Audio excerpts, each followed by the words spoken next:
आइए अब देखें फेस ऑफ द वीक।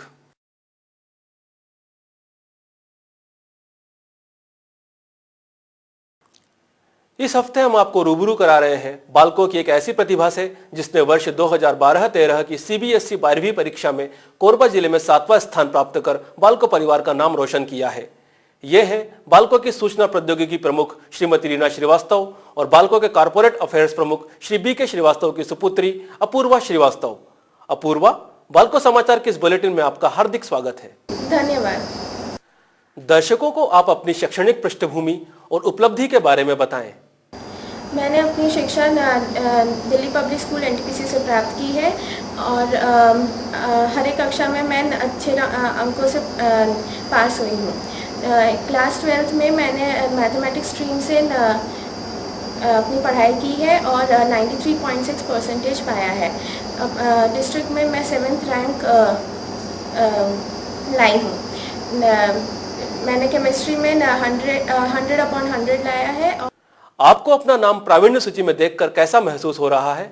मुझे अपना नाम मेरिट लिस्ट में पाके बहुत अच्छा लगा। इस उपलब्धि को पाने के लिए आपने क्या तैयारियां की? इस उपलब्धि को पाने के लिए मैंने बहुत कड़ी मेहनत की है। मैंने हर दिन स्कूल में जितना पढ़ा है उसे घर में दोहराया है और जो भी डाउट्स थे अपने टीचर्स और मम्मी पापा से पूछे हैं। आप अपनी सफलता का श्रेय किसे देना चाहेंगे? मैं अपनी सफलता का श्रेय अपने स्कूल और अपने सारे टीचर्स को देना चाहूँगी जिन्होंने मेरे को कॉन्स्टेंटली मोटिवेट किया है। सेकेंडली मैं अपने मम्मी पापा और अपनी दीदी को देना चाहूँगी। जूनियर स्टूडेंट्स को आप क्या संदेश देना चाहेंगी? मैं ये संदेश देना चाहती हूँ कि 10th बोर्ड की शिक्षा ख़त्म होते ही वो अपनी रेगुलर स्टडी करें और डाउट टीचरों से क्लियर करें। भविष्य की क्या योजनाएं हैं? मैं एक अच्छे इंस्टीट्यूट से इंजीनियर बनना चाहती हूँ और आगे की पढ़ाई विदेश से करना चाहती हूँ। आपकी हॉबीज क्या है? मेरी हॉबीज डांसिंग और रीडिंग है। अपूर्वा, दर्शकों से रूबरू होने के लिए आपका धन्यवाद। धन्यवाद। अपूर्वा के माता पिता अपनी बेटी की उपलब्धि से अभिभूत हैं। पिता श्री बी.के. श्रीवास्तव अपूर्वा की उपलब्धि पर क्या कहते हैं, आइए सुने। अपूर्वा ने काफ़ी अच्छा किया है अपनी 12वीं बोर्ड की परीक्षा में। जिले में टॉप 10 में आई है। मेरी 2 लड़कियां हैं, दोनों ने खूब अच्छा किया है अपनी अपनी पढ़ाई के क्षेत्र में। बड़ी लड़की अब डॉक्टर बन गई है। MBBS के बाद MD रेडियोलॉजी से उसने कर लिया है। टॉप में आई है अपने यूनिवर्सिटी में। अपूर्वा भी इंजीनियरिंग करना चाहती हैं और इंजीनियरिंग के बाद MBA करना चाहती हैं। दोनों की उपलब्धियों से हम लोग काफ़ी खुश हैं। इनफैक्ट जितना मैं मानता हूँ कि ज़िंदगी की जितनी खुशियाँ होती हैं इनमें सबसे बड़ी खुशी होती है बच्चों का सफल होना और बच्चों का खूब अच्छा करना। उससे बड़ी खुशी कोई नहीं होती।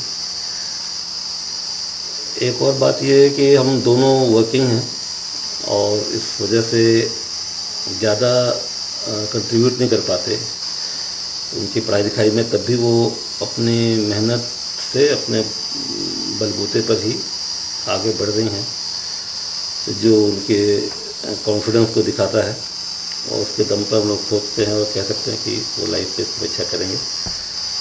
धन्यवाद। माता श्रीमती रीना श्रीवास्तव ने बताया कि यह वर्ष परिवार के लिए दोहरी खुशी लेकर आया है। अपूर्वा ने जहां 12वीं कक्षा में प्रावीण्य सूची में स्थान बनाया, वहीं बड़ी बेटी आकांक्षा श्रीवास्तव ने MD रेडियोलॉजी में टॉप किया है। मेरी दोनों बेटियों ने अपने अपने क्षेत्र में काफ़ी मेहनत की है और अभी तक अपने स्थान पे उत्तम स्थान प्राप्त किया है। अपने क्षेत्र में उत्तम स्थान प्राप्त किया है। बड़ी बेटी 2004 में बोर्ड एग्ज़ाम में class 12th board exam pass किया था और उस समय अपने DPS स्कूल में उसने बायो ब्रांच से फर्स्ट आई थी और उसने 90.3 अंक प्राप्त किए थे और बायोलॉजी में 97 अंक प्राप्त किए थे। इसके बाद उसने अपना एडमिशन MBBS कैलकाटा में लिया था और उसमें भी उसने फर्स्ट पोजीशन प्राप्त की थी अपने कैलकाटा में, और गायनोकोलॉजी में उसने गोल्ड मेडल प्राप्त किया था।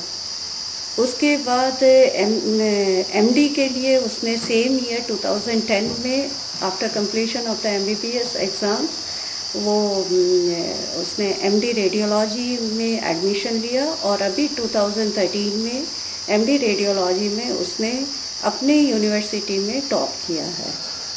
तो हम इन द सेम वे मेरी छोटी बिटिया भी बहुत मेहनत कर रही है। अभी उसने क्लास 12 का एग्ज़ाम पास किया है 93.6% में, और TCM में उसके 96.6% आए हैं, और केमिस्ट्री में उसने 100/100 प्राप्त किया है, जो कि बहुत बड़ी एक उपलब्धि है। और फ्यूचर में हमारा यह सोचना है कि वो बहुत उन्नति करेगी अपनी पढ़ाई के क्षेत्र में। और आपकी अपनी उपलब्धि और बेटियों की उपलब्धि से क्या लगता है कि 21वीं सदी नारियों की सदी है? हाँ, इससे मैं सहमत हूँ। नारियों का योगदान समाज में हमेशा से ही रहा है। जब से नारियों को इक्वलिटी का दर्जा दिया गया है, तब से नारियाँ हर एक क्षेत्र में बहुत उत्तम कार्य कर रही हैं। बालकों में भी महिलाएं हर एक डिपार्टमेंट में हैं और वो बहुत ही एक्सीलेंस से काम कर रही हैं।